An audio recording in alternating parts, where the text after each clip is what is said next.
Hey guys, welcome back to my channel. My name is Catherine and today, it's been a while. Today I'm gonna be doing my January and February wrap-up. But before we do that, I want to give you guys a little bit of an update of what's been happening to me, where I have been, why I have not been posting as often as I did before. I know I have a lot of new subscribers, hey guys.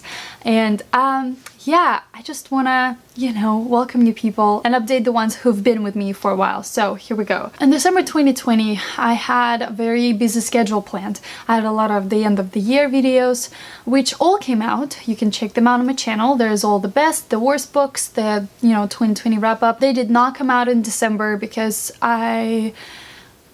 we had a family tragedy happen, which I don't want to go in details because it took me a while to get over. I'm still going through that, and it's just been really hard. So in January I came to film the huge book haul that came out on my channel like previous few weeks, and you can go check that out. That's why in that video I said this is the first video of 2021 because I came to film it in January. And then my husband and I, we decided to buy an RV, sell everything, go travel the country. This is why I said I need to film and update you guys and fill you in on things that's gonna happen, because I pretty much thought we're just gonna be in some different state right now, traveling in our RV. I plan to do like a book moving haul, like, trying to organize all my books in RV, because of course I'm not leaving my books here, taking all of it with me. But we decided to go just for a few weeks to California. We did make it there. Our RV broke in Oregon and we got stuck for a week trying to fix our RV and trying to figure out. We still had, a lot of fun. I went book shopping and all of that. But that was really busy. Like January was a mess. And then February came and I was just still not feeling it. And then I had a knee surgery. I had to have a knee surgery, and so I was out of a world, out of everything for a week because I was laying in my bed recovering after my knee surgery in a lot of pain. I was sleeping and doing nothing but reading books. Even though I was feeling really low in my life, I just had nothing to do but watch YouTube and read books. So I did a lot. And so in January I was able to complete only one book. That's why I didn't do the January wrap-up, because I was like, I completed one book. I mean, I started a few, but I didn't finish them until February. And so in February, I read, let me count. And so in February, I read 10 books. Who is she? Yeah, I completed 10 books in February. And it's all because I had so much time on my hand being just strapped to my bed and not be able to go and do anything. So yeah, here we are in March. I'm gonna be doing my wrap-up and talking about all the books I've read. It's gonna be probably a long video because we talk about 11 books here. I know not a lot of people were participating in reading with me, but there were a few people who reached out to be like, what's going on? Where's the TBR jar? And I'm so sorry, but I do plan to keep going with my TBR jar. So I figured that because I'm so unreliable and because I cannot control my life for the life of me, I'm just gonna pick up a few books ahead so you guys know what to read for March. I know we're already in the middle of March, but like, I'm sorry. I'm gonna pick hopefully it's gonna be a short book for March. We're gonna pick March, April and May today. So you guys, if you're interested in participating in my Rory Gilmore reading challenge, we're gonna pick 3 books. So you know ahead of a time what to expect and what to read. And I know you have to get hold of the books. Like, I got you. I just need to figure out my life more. That's been a long introduction, but I really wanted to update you guys. And now let's get to books that I've read in January and February. Let's start with a book I read in January, to which I was really excited about. The 7.5 Deaths of Evelyn Hardcastle by Stuart Torton. I really wanted to pick up a book that I was really excited about because I was feeling low. As I told you, December and January were really tough for me. And so I picked it up in the end of December and I finished it in January, and oh my gosh, this book put me in a reading slump. I've heard so many great things about this book going into it. Agatha Christie-esque story about this guy who wakes up in a new body every day, and his task is to figure out the murder of Evelyn Hardcastle. who killed her, because it looks like a suicide but it's not. So who killed her and what's happening. And it sounded, so there's so much hair, like, I'm sorry, it sounded so great, but it just did not work for me. I was highly disappointed with this book. I love Agatha Christie, I love mystery thrillers, you guys know me, look at my collection. But this was nothing like this. This was so confusing, slow-paced, with so many problems. The characters were so flat. The conversations that this book had were of no importance. I love the introduction because it's like, dear target reader, you know, I'm Stu and today I'm gonna be your author. So like, there was a cool introduction, and he wrote like what he's gonna be doing. He even said it's Agatha Christie style book, that he was inspired by her novels, but there was such a difference between her writing and his writing. Obviously the different authors. Agatha Christie's books are pretty short, you know, and this was a chunk, and Agatha Christie does not waste her breath. Everything that she says matters to the story, every dialogue and conversation held matters. Here there's so much just water, unnecessary stuff that I did not enjoy. I'm not gonna go into spoilers, but this guy appears and he explains to our main character Aiden, he explains to him the rules of like what he has to do. So Aiden doesn't figure out anything of his own. Everything is spoon-fed to him, what's happening, what he has to do, and what will be the consequences. So this whole like setup game with the rules and stuff, this guy explains, does not make sense. And when he says you have to figure out the murder, and he's like, well, if you know what's gonna happen, don't you know the murder? He's like, no, this is not in my power. Which does not make any sense. If he knows everything that's going to happen, how this main guy who sets up the entire game, whatever, doesn't know who's the murderer is? This is ridiculous. Like, this just things that did not make sense. There was no order to anything. I know this is a very unpopular opinion. I have not seen a lot of people talk bad about this book, and I'm honestly very disappointed at myself and on the book, because I really wanted to like it. I finished it, I didn't DNF it, but it wasn't my thoughts the entire time I was reading it. I wouldn't say the writing was bad, so maybe I will try something else with this author. You know, the premise was so good, so good. It was just not it. It was just not it for me, and I'm sorry to say it was like a 2-star for me. And yeah, I'm blonde now, completely, like you haven't noticed. I forgot to mention that. Let's not talk the book that I've started in January, and I was so excited to read this one. I thought this is the book that I really needed at the time. My grandmother asked me to tell you She's Sorry by Frederick Backman. If you guys don't know, I read Emin Kolduva last year, and I just fell in love with the book, with the character, with his writing, and it was just so fantastic, and I couldn't wait to pick up something else by Frederick Backman, and this sounded amazing to me. But boy oh boy, was this complete and utter mess of a book that I did not enjoy in the very least. I DNF'd this book. I DNF'd this book halfway through because I just couldn't bear the absurdity and this magical realism that was happening in the book. I'm fine to read fantasy and magic, and I'm fine to read real life stories, but when the two combine, I just don't understand it. Either create absolutely different world with the rules and characters and call it fantasy, or write about real life, you know? The story, I don't know if that is spoilers. Yeah, okay, it's not a spoiler. Follows a girl and her grandmother's relationship, and her grandmother passes away, and leaves her like this notes of things that she's sorry for, and this girl decides to go and spread the notes to people, creatures, things, like give them the notes and just talk to them and say like, hey, my grandmother says she's sorry. What I thought this book would do is talk about grandmother and granddaughter relationship, something that matters, something that tells them that they're special, that this would portray grandmother as a special person in every kid's life. But this grandmother character, I've never seen grandmothers like this, okay?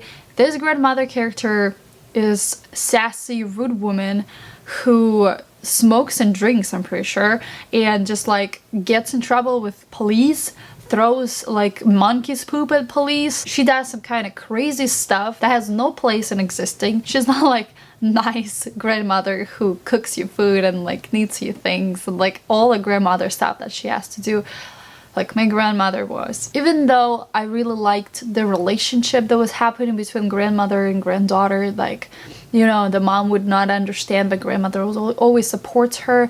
They create this magical world and their own like secret language that they communicate with together, and there's something that connects them. This was nice, but beyond that everything else was just ridiculous to the point where I just did not enjoy the absurdity that was happening. Yeah, this dog, I didn't even realize that like in the book that it was a dog. It speaks as well.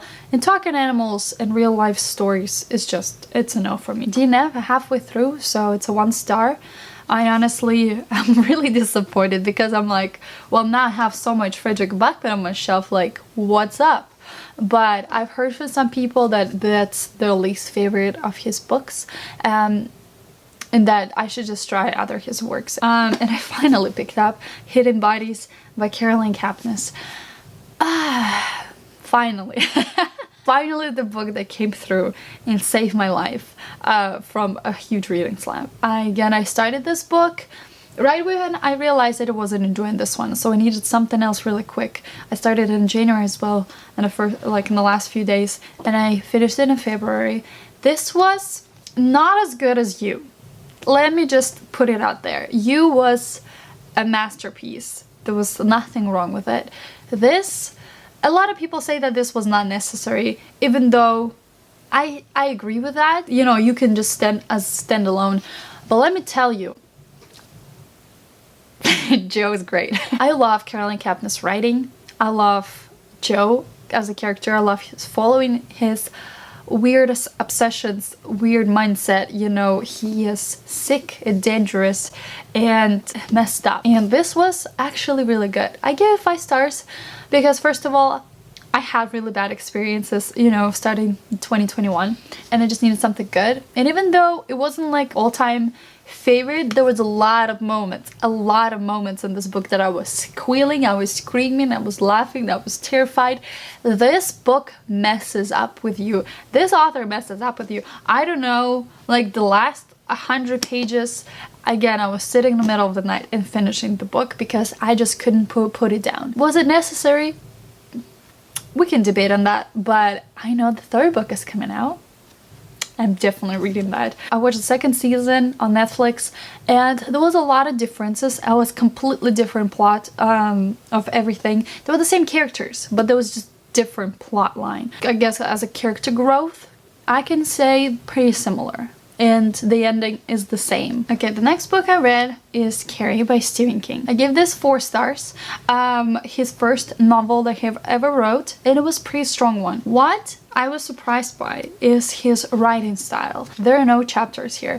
There's text, and there's like space between the text, and every space the scene switches from other perspective. It's either a magazine, a newspaper article, or somebody gets interviewed, or it keeps following the story of Carrie. This is a story about a girl who possesses the power of telekinesis. She's able to move things with her mind, and this is just her story. Not being the most popular girl at school, and people were messing up with her, and this is her like a revenge story. What it did great, I found the writing style, like no chapters, the interviews is really fast paced, so you do not really notice how much you read because there's no chapters. Characters, the family relationships, he writes so good. Mother character, I never read anything like that before. Super religious, super strict, over religious, and the way she controls Carrie and just deals with her, that gave me a lot of anxiety. I wouldn't say I was scared, but I was definitely uncomfortable, anxious. While I was in Oregon, we went to Barnes & Noble. I think there was a huge 2-story Barnes & Noble. I was like, I want to go check it out. And I bought, finally, Every Heart a Doorway by Shannon Maguire. I haven't held this book, so the next haul, whenever I'm gonna do it. Super hyped up book on the booktube. Everybody's reading this series. A new book comes out every year. There's about, what, 6 books already came out and still a lot more coming. And I decided to finally check it out. It's really short. I was like, let's do it. Even though it's $18. I paid $18 for this. When we say children, what are we referring to? Because it is a YA, it's not middle grade. I probably should have guessed that the children were 16, 17-year-olds, teenagers on top of their puberty levels. What I had problems with is that when those kids were talking about masturbation, vibrators, and all the other stuff like that. First of all, I really wanted to be in this magical world, learn about new magical worlds, learn about children's experiences, seeing how children are struggling, and not about some crazy ass teenagers who are just like, oh, I hope you don't mind my vibrators all over the room. Like, what? All of these kids in this book have the biggest problem of their parents love them too much.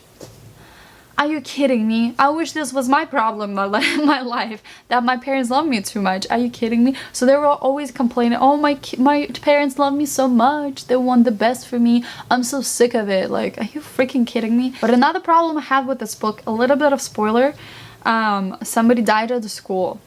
And they were like, yeah, let's go like, get rid of the body. And then they started joking about, you know, raping the body and like saying some absurd, disturbing words. These children that went to magical worlds were talking about having sex with a corpse. Excuse me? Everything was just so absurd. The main headmaster was like, what is her problem at this point? The children, who are not even children, were talking about absurd nonsense that I had problems with, and I don't understand how author was able to write this book, sell this book, and nobody found any problems with it. On the Goodreads, of course, there are a few people who are like expressing their concerns for obvious reasons, but honestly, like, what the heck? Another brand new book, 8 Perfect Murders by Peter Swanson, and I had a good time with it. It wasn't a 5-star, but I gave it 4.5. It was really, really good. There was a lot, again, things that were happening, a lot of messed up things, a plot twist, but it just didn't hit that 5-star. As The Kind Worth Killing did for me. This one will follow a guy who writes a list of 8 perfect murders throughout the literature, and then the police comes to him and they tell him that somebody is probably replicating murders based on his list. I like how Peter Swanson writes characters that they look absolutely normal, they behave absolutely normal, but everybody has a dark secret, a dark past that reveals in such a shocking but normal way at the same time. The twist in the end when it reveals the identity of the person who kills all the people according to the list, I'm like, yeah, I didn't see that coming, but at the same time, I wasn't surprised. And just things that were happening, I feel like more things could have been done with the story. I feel like it could have gone such to more twisted, to more darker way that it did. The author just wanted to wrap it up all really quick. After that, I had my surgery. And I'm gonna tell you that I didn't read many of these books. I mean, what I did is I was listening them as audiobooks because I was on drugs. They took me painkillers that were definitely knocked me off a lot, to the point where I couldn't really sit, my head was spinning, and I couldn't even look at my phone and watch anything. So everything I could do is just close my eyes, relax, and listen to audiobooks. And I went through quite a bit of books. At first, I picked up Deadline by Mira Grant. I figured I read 2 books by Sean Maguire. Mira Grant is Sean Maguire as well, in the same month, which doesn't happen to me. So the first book is Feed, and this is the second book, Deadline, which I meant to read it last year, but I didn't get around doing this, and I was like, this is a pretty thick haunting book about zombies. So I was like, let's listen to this. I enjoy this so much more than Feed. Maybe because I'm going back to the same world, to the same characters, but this book felt that had so much more substance than Feed. Feed was just like, yeah, teenagers, you know, going killing zombies and then reporting, trying to find the truth. There's still a lot of traveling, going places, trying to find the truth, the same thing. There's zombies along the way. My main complaint is that there's not enough zombie attack killing scenes. There are some, but there's just not enough for me. I personally want, you know, the meat. I want bloody things about zombies, but there's just not enough of it, which is fine. What I really enjoyed is that it's the spoiler. Okay, I'm just gonna be like general about it. It's the topic of grief and how our main character grieves his family member and how he's going through their life with knowledge of that and how he handles that. It was really powerful. It was really relatable to me. This is not hyped up at all, but this has so much more substance than this piece of crap. Why? The same author can write such different things. There's a lot of conversation about politics, about trying to get to the truth and how government is hiding things from us, but there was a lot of cool scenes as they go to like this infection laboratories and they try to talk to the scientists and escape when something goes wrong. That was cool. There was a few scenes that I was like, I'm digging it. There was like a lot of anxiety going on as well. Like I'm scared for what's gonna happen. So I definitely enjoyed this one. I'm gonna continue with the series to read Blackout. I'm definitely gonna read the Blackout. I just don't know when, but I definitely enjoyed my audiobook experience. The narrator, the voice of the boy, the main character in this book, is phenomenal. I do recommend the audiobook. Then I picked up Pleasure and a Calling by Phil Hogan. I picked it up at a book outlet many years ago. I saw this book as featured on my Dollar Tree challenge. You can pick it up at Dollar Tree. I've heard Emily Fox talking about this book and how it was like creepy and cool, and then I saw a few more booktubers talk about it, so I got it on Audible because my library didn't have it, and boy was this problematic. The story of the book is that there's a guy, Mr. Hemming is a real estate realtor. His problem is that he keeps the key of every house he sells, and sometimes he stalks people. He goes into those houses when people are not there, stalk them or check on them, just be in sense of control. He comes up as a really pathetic, hideous character. The ones that there's a first scene in the book where the guy is walking a dog and the dog poops, and he feels the need to go and tells the guy to pick up the dog poop, to which the guy says, "Go heck yourself," and he walks off. He's like holding the grudge and being like all petty about it. The narrator was so boring. His voice had no intonations. You know, some narrators so good. Changing their voice depends on a character. This book was just told in one monotonous voice, and it was also British accent, which I don't not like, but it made me fall asleep within 5 minutes. I didn't fall asleep this fast, and this book just knocked me off so fast. Thus, I missed a lot of scenes in this book, even though I tried to go back and re-listen it, but I was like, I think he killed somebody, and I missed it, and then I was like, what's the whole thing about? And then police is questioning him, and then the book ended. He didn't get charged with anything. He didn't get revenge. Book just ended with no moral. Where's the moral? Why this book was written? What's the point of it? So I was just really disappointed. I was like, what's the point of any of this? So I give it 3 stars. It was just okay, mediocre thing that I didn't get anything off. I was just like, this is it? Okay.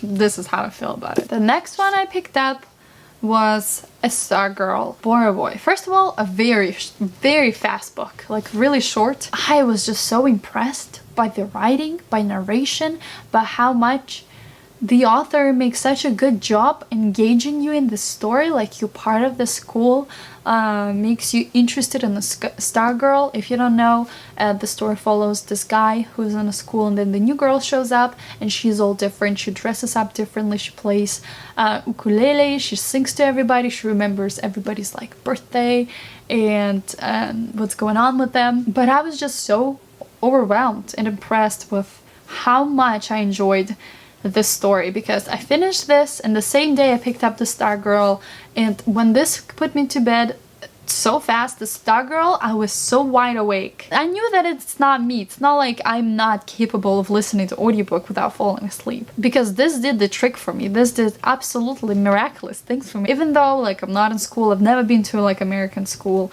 I just felt such a part of it. I was just really much enjoying this book. I'm gonna tell you, it's a 5-star. I did not watch the movie yet.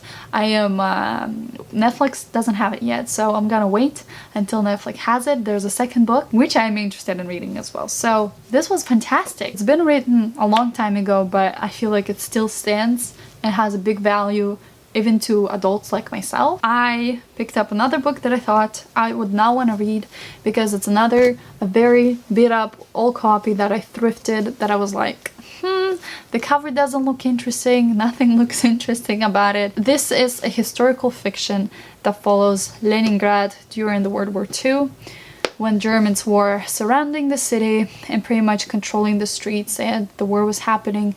And the government was really strict as well, and people were starving to death, were freezing to death.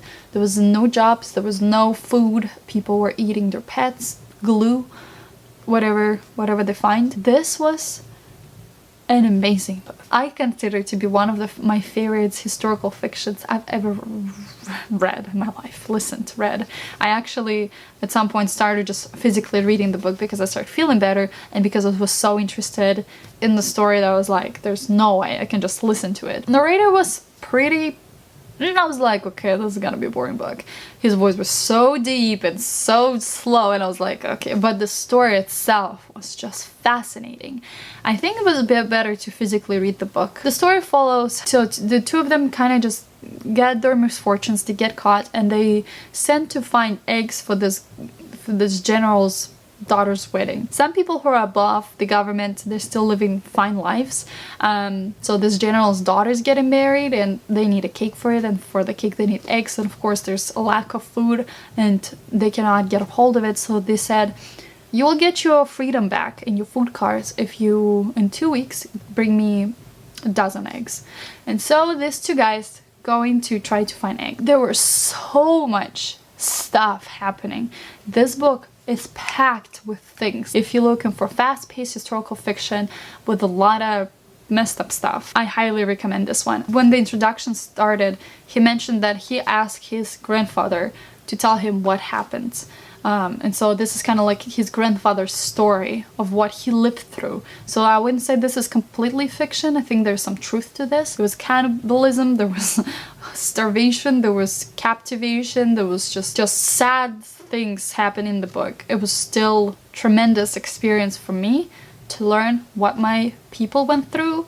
If you're not aware, I'm Russian, and so I enjoyed this so much. If you're looking for historical fiction, pick up City of Thieves. And the last book that I read in the month of February is The Graveyard book by Neil Gaiman. This is my second Neil Gaiman book, which I read, and my first introduction with Neil Gaiman was The Ocean, the End of the Lane, which I hated. I completely hated that book, and I was kind of like icky about picking this up. This is a middle grade, so this was, I guess, more forgiving because it was a middle grade, and I knew that it will be whimsical and interesting, and honestly the first page is kind of fun. It's chapter 1, and there's only like one sentence on it, and it's knife. I love that. Overall, my thoughts about it is that I give it 3 stars. This was much better than The Ocean, the End of the Lane for me. Yeah, it was just an okay book. I don't know what to say about it. I didn't hate it, I didn't like it much. I read his interview and he said that he was writing this book as like the jungle book, you know, when the boy was raised by animals, and here is the graveyard book. It's kind of the boy is raised by the ghosts or passed away people, and he's growing up in the graveyard. That's what it is. This is all the books I read in January and February. I had definitely a blast in February. I've never read 10 books in a month, ever. So I am really doing great on my Goodreads challenge. Let's get to TBR now and pick books for March, April, and May. Okay, if you guys are not aware, as I mentioned in the beginning, I would like to complete Rory Gilmore's reading challenge. And this is pretty much a list of all the books that she read in the TV show, which I'm still going through. I still have not watched the entire TV show, which is fine. Who has time in the world? Not me. And I don't have all of them, but all the physical books that I own from that challenge is right here. And so every month I just pick one book to read, and it's random, and we read it together and we can discuss it. If you guys would like to buddy read together, please reach out to me through Instagram. We can read it together, discuss the book as we go along, and it's gonna be fun. So yeah, let's go ahead and pick our book for the March. Yeah, let's pick this one. And this we have for the March is Lord of Flies. I don't know if you can see it, but there you go. Alright, Lord of Flies, it's pretty short. By the way, yes, I reorganized my shelves, and I do plan to do a bookshelf tour, so stay tuned. That's gonna happen soon. Lord of Flies by William Golden. YA classics that a lot of you probably read in school. Really short, so it's perfect for March actually. Is it considered horror? I don't know. Everything I know is that boys on an island trying to survive. That's all I know. I tried to avoid as many spoilers as I could going into this book, so I'm super excited to read this one. Let's pick book for the April, so you guys can have time to get hold of books. Let's pick this one. Oh, that's a little one. And this one is Atonement. I don't know if you can see it. Okay, here's the Atonement by Ian McQueen. I'm having problems with this name. I don't know anything about this one. I have no idea what this one is about actually. Symbolic novel of love and war, childhood and class, guilt and forgiveness combines all the satisfaction of a superb narrative with the provocation we have come to expect from this master of English prose. And let's pick Bly's book for May, just because I want you guys to be prepared. And if it's something you're interested in it, I want you to be able to find your copy. So let's go with this one. In Cold Blood. Okay. Okay, In Cold Blood. Cold Blood by Truman Capote. Whew! On November 15, 1959, a small town of Kansas, 4 members of Clutter family were savagely murdered by blasts from shotgun held a few inches from their faces. There was no apparent motive for the crime, and there were almost no clues. So yeah, American violence, I guess. It's based on the true story, right? Was that actually happened? Intense! We're starting this year pretty intensely, but yeah, if you'd like to read this along with me, this is for May. Nothing special you have to do to be in the club. Just pick up a book, read along with me. You can reach out to me on Instagram, and then I'm gonna do a wrap-up for every month. I'm gonna mention and talk about the book fully with spoilers. Thank you guys so much for watching and supporting me, and I'll see you next one. Bye!